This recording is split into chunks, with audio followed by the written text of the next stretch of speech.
केंद्र सरकार के एक साल पूरा होने पर बीजेपी के वरिष्ठ नेता अरुण जेटली ने कहा कि पिछले एक वर्ष में प्रधानमंत्री कार्यालय की गरिमा को पुनः स्थापित किया गया है। उन्होंने कहा कि अब देश में तेजी से निर्णय लेने वाली सरकार है। पार्टी और सरकार ने मिलकर जो तालमेल दिखलाया है उसमें देश भर में पार्टी के कार्यकर्ताओं में अपना उत्साह है। प्रधानमंत्री पद की विश्वसनीयता इस देश में दोबारा कायम हुई है।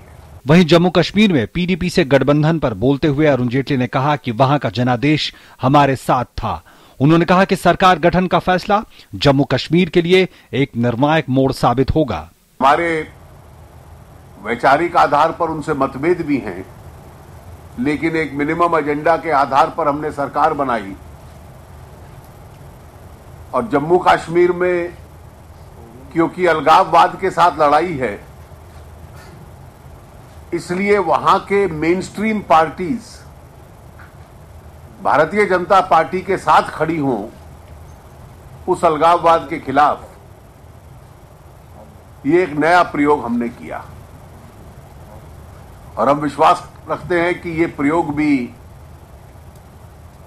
लंबे अरसे में देश हित के लिए होगा। इस साल बिहार में होने वाले विधानसभा चुनाव के बारे में बोलते हुए अरुण जेटली ने राजद जदयू गठबंधन को अव्यावहारिक बताया। उन्होंने कहा कि बिहार में भाजपा सरकार बनाएगी, जिसकी वजह से विरोधियों में घबराहट है। हमारे विरोधियों में एक बौखलाहट है कि सभी एक अव्यावहारिक गठबंधन करके हमें रोकने का प्रयास करें वहां पे, लेकिन हमें विश्वास है कि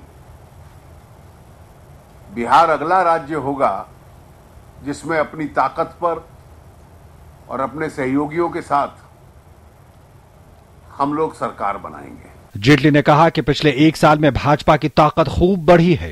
केंद्र में पूर्ण बहुमत के साथ सरकार बनाने के अलावा हरियाणा और झारखंड में उसने अपने बूते सरकार बनाई और महाराष्ट्र और जम्मू कश्मीर विधानसभा चुनावों में अब तक सर्वश्रेष्ठ प्रदर्शन करते हुए सहयोगी दलों के साथ मिलकर सरकार बनाई।